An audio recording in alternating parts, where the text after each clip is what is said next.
We are your home theater and AV questions answered.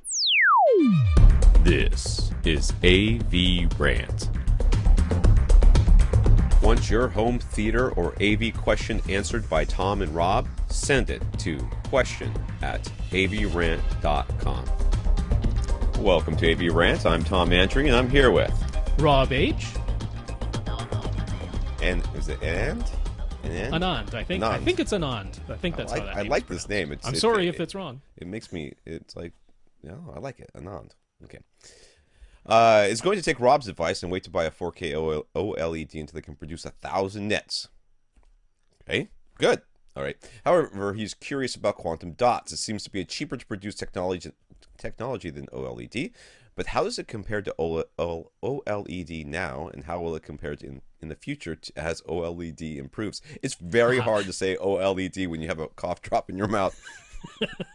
It is very, very hard. Sure. But thank you for putting 3 of them in one sentence. So 4 in one question. Holy moly. All right. So tell us about quantum dots, Rob. Right, so right now, we don't have a quantum dot display where what you're seeing are the quantum dots. Right now, we're using quantum dots as a backlight. All right, so they are still using blue LED, just a regular blue LED. It's shooting out its blue light. That is hitting some quantum dots, which are in turn turning that blue light into red light and green light. And we combine all of that and end up with white light, and that's acting as the backlight right now for a whole bunch of LCDs. So this is all of Samsung's SUHD TVs. Those are LCD TVs. It's still an LCD panel that's doing all the shutter action and turning the pixels on and off. But we're using quantum dots to produce red and green light in addition to a blue LED to create this white backlight. So to ask how do they compare with OLEDs right now, well, we're not looking at quantum dots right now. It's just a different form of a backlight. It can give us a wider color gamut because those the points on the diagram of the color chart for where the point of blue and where the point of green is, that's now being produced by a quantum dot instead of by an LED or by a fluorescent light or something. Those points are out closer to the edges of the diagram. They're a deeper hue. They're more saturated. So you can get this wider color gamut, but it's still an LCD TV. It's still limited to the way an LCD works, which is why, at the moment, an OLED TV is superior in almost every way, other than just maximum light output. That's the one area where they can't get as bright right now. In the future, though, Samsung is clearly aiming towards you will actually be looking at quantum dots. They will be the thing producing the light directly to your eye, turning on and off directly. That puts them in much better competition with OLED, I think. Oh, yeah. Yeah. And it should, in every theoretical sense, work much better. It should work really well. The question is, quantum dots don't just produce light. Something has to energize them. And the exciting thing with a supposed QLED display is that it's actually just an electron beam, actually kind of similar to the old cathode ray tube. An electron beam exciting a phosphor. It's the same idea. Now just an electron beam directly exciting the quantum dots. They now produce light, and based on their size, that determines the wavelength of light that they produce. So if you can get quantum dots that produce red, green, and blue light, and they're excited by an electron beam that we can't see, suddenly you have a really, really fantastic self-emissive display. But right now, quantum dots only work when they're hit by visible light.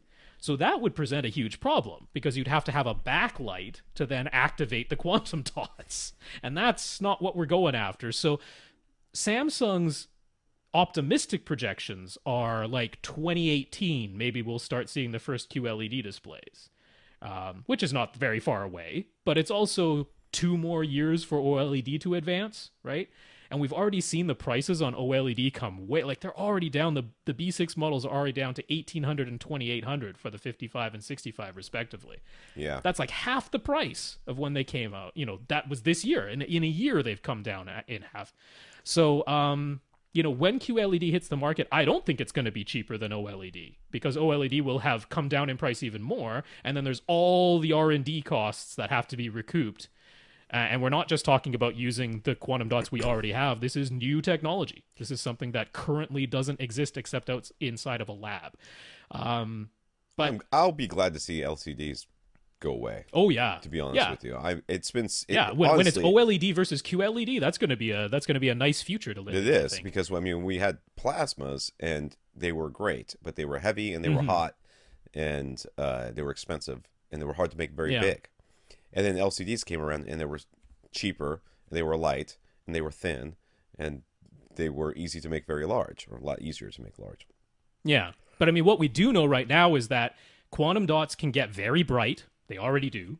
Quantum dots can get really, really close to the outside edges of the CIE color diagram, which means maybe they'll actually get us all the way to Rec 2020 color. You know, might even go past DCI color with them. So we know that is possible with quantum dots for sure.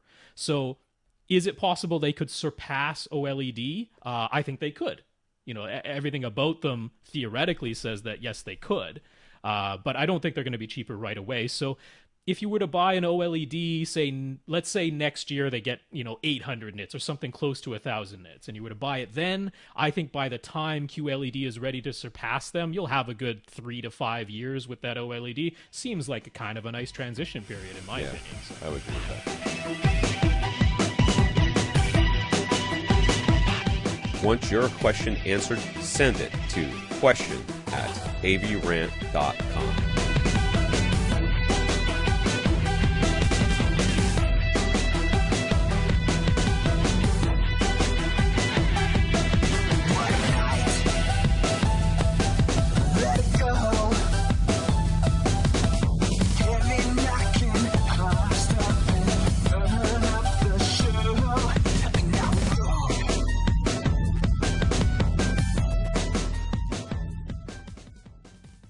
This is AVRant. Now go out and listen to something.